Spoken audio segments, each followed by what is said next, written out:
वक्फ का मतलब अल्लाह की राह में दान देना और सामाजिक भलाई के लिए यह दान किया जाता है। छत्तीसगढ़ वक्फ बोर्ड के अध्यक्ष सलीम राज ने वक्फ प्रॉपर्टी की यही परिभाषा बताई और इसके साथ ही किया उन्होंने वो बड़ा खुलासा जिस पर अब प्रदेश की राजनीति से लेकर प्रशासन तक सभी हैरान हैं। और ये खुलासा तब हुआ जब बोर्ड की ओर से सभी जिलों में वक्फ प्रॉपर्टी की जानकारी मंगवाई गई।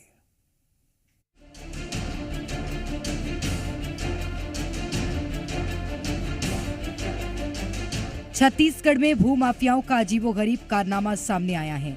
यहाँ माफिया कारोबारियों ने मिलकर दस्तावेजों में गड़बड़ी कर वक्फ बोर्ड की ही करोड़ों की जमीन बेच दी।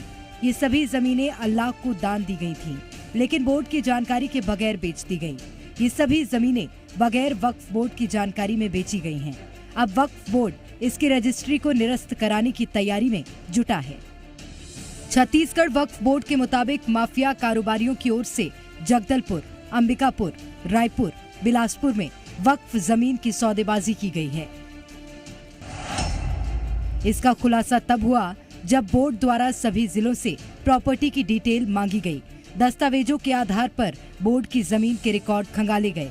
इसमें पता चला कि कुछ प्रॉपर्टी को 30 से 40 साल पहले तो कुछ को हाल ही में बेच दिया गया है, जिनकी अनुमानित कीमत 500 करोड़ रुपए के आसपास है। वहीं छत्तीसगढ़ वक्फ बोर्ड के चेयरमैन सलीम राज ने जी मीडिया से बातचीत के दौरान कई बड़े खुलासे किए हैं। छत्तीसगढ़ के वक्फ बोर्ड ने जो मस्जिदें हैं उनसे जानकारी मांगी थी कि वक्फ की कितनी प्रॉपर्टी उनकी जानकारी में है, और इसके बाद एक बड़े घोटाले का दावा वक्फ बोर्ड ने किया है। वक्फ बोर्ड का कहना है कि करीब 500 करोड़ की संपत्तियां फर्जी तरीके से दूसरे के नाम रजिस्ट्री कर दी गई, जबकि वक्फ की प्रॉपर्टी दान की हुई प्रॉपर्टी होती है और इसकी रजिस्ट्री नहीं हो सकती है। इस वक्त हमारे साथ छत्तीसगढ़ वक्फ बोर्ड के अध्यक्ष डॉक्टर सलीम राज हैं, उनसे बातचीत करते हैं। क्या कुछ ये मामला है और कैसे ये सामने आया? क्योंकि नया वक्फ बिल आ रहा है और नया वक्फ बिल आने के कारण जॉइंट पार्लियामेंट कमेटी की एक बैठक हुई। उसमें तय किया गया है कि जितनी भी प्रॉपर्टी है सबको चिन्हित करके उसको ऑनलाइन किया जाए। जब छत्तीसगढ़ राज्य वक्फ बोर्ड ने समस्त मुतल्लिक को पत्र जारी किया, पत्र जारी करने के माध्यम से कुछ प्रॉपर्टी की हमें जानकारी नहीं मिल पाई और चूँकि वक्फ बोर्ड के रिकॉर्ड में थी, जब उसकी जांच पड़ताल की गई तो वास्तविकता पता चला कि वो प्रॉपर्टी बिक चुकी थी। तो ये बेसिकली जो वक्फ होता है, वक्फ की जो प्रॉपर्टी होती है वो मुस्लिम समुदाय सामाजिक कार्यों के लिए दान करता है, तो उसकी अथॉरिटी किसके पास होती है? वक्फ माने दान, अल्लाह की राह में दान समाज के उत्थान के लिए। तो वक्फ बोर्ड समाज के उत्थान के लिए कार्य करने के उद्देश्य से बनाया गया था। वक्फ बोर्ड आज तक भी अपना जो भी उद्देश्य था वो पूर्ति नहीं कर पाया। ना आप शिक्षा के क्षेत्र में कार्य कर पाया है, ना स्वास्थ्य के क्षेत्र में कार्य, ना विधवा विधुर महिलाओं के कोई भी वक्फ बोर्ड का जो उद्देश्य था वो उद्देश्य की पूर्ति नहीं कर पाई है। उसके कारण ये तकलीफ आ रही है। ठीक है, तो ये थे डॉक्टर सलीम राज जो कह रहे थे कि अभी सारे जिलों की जानकारी नहीं आई है और सारे जिलों की जब जानकारी आ जाएगी तब ये पता चलेगा कि ये गड़बड़ियां कहाँ हुई है, कितने की हुई है। बहरहाल कलेक्टर्स को पत्र लिख दिया गया है और रजिस्ट्री शून्य करने की मांग की गई है। अब फैसला प्रशासन को लेना है। कैमरा पर्सन राकेश के साथ रुपेश गुप्ता, जी मीडिया। देश की राजनीति में वक्फ बिल को लेकर नया सियासी बवंडर खड़ा हो गया है। एक तरफ वक्फ बिल के समर्थन में दलील दी जा रही है, दूसरी तरफ बिल की आलोचना की जा रही है। वहीं इस मामले में अब मुस्लिम समुदाय में भी विवाद है, जहां ओवैसी जैसे नेता सरकार पर वक्फ की जमीन हड़पने का आरोप लगा रहे हैं। वहीं कुछ ऐसे भी मौलाना हैं जो वक्फ की मनमानी पर सरकार के कदम की सराहना कर रहे हैं।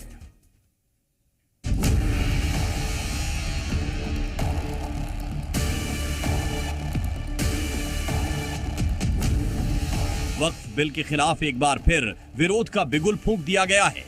शुक्रवार को जुमे के दिन ओवैसी ने वक्फ बिल पर केंद्र सरकार पर निशाना साधा, कहा कि वक्फ बिल मुसलमानों की जमीन छीनने के लिए लाई जा रही है।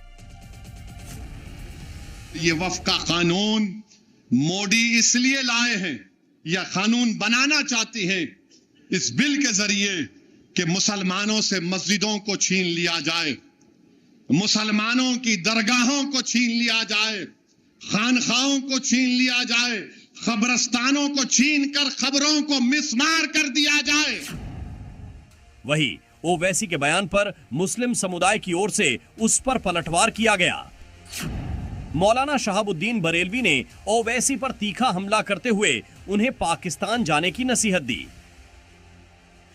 मैं तो भारत सरकार से ये कहूंगा कि जिन लोगों को दिक्कत है और वो खतरा महसूस करने की बात कर रहे हैं, मुसलमानों को मुश्तइल कर रहे हैं, चाहे वो मुस्लिम पर्सनल बोर्ड के लोग हों या MIM के अध्यक्ष असदुद्दीन ओवैसी साहब हों, इन लोगों को वीजा दे करके पाकिस्तान भेज देना चाहिए। वक्फ बिल पर मुस्लिम समुदाय में दो गुट नजर आ रहे हैं, एक जो सरकार के बिल के समर्थन में है और वक्फ की मनमानी का खुलकर विरोध कर रहे हैं, तो वही दूसरी तरफ खुले मंचों से शाहीन बाग दोहराने की चेतावनी दी जा रही है और निशाने पर मोदी सरकार है।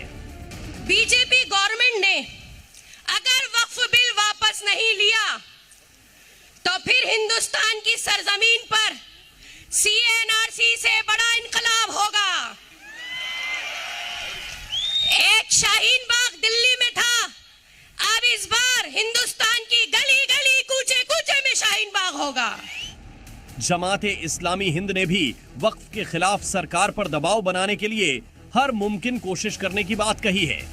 वो भी उन पर दबाव बनाएं कि ये बिल पास न हो, लेकिन अगर इसके बावजूद ये बिल पास होता है तो हम पूरी तरह इसका विरोध करेंगे। जितने भी जमहूरी तरीके मौजूद हैं, डेमोक्रेटिक, कॉन्स्टिट्यूशनल, पीसफुल तरीके जितने मौजूद हैं, वो सारे अख्तियार किए जाएंगे और इस बिल के विरोध में जो कुछ किया जा सकता है वो हम करेंगे। सियासी गलियारों में वक्फ बिल पर सरकार के खिलाफ घेराबंदी जारी है, लेकिन वक्फ की मनमानी पर मुस्लिम समाज के अंदर ही विरोध हो रहा है। ऐसे में सवाल है कि क्या वक्फ के खिलाफ मुसलमानों को बेवजह भड़काया जा रहा है? बिल सदन में आने से पहले ही बवाल क्यों? वक्फ बिल से मुसलमानों को खतरा कैसा?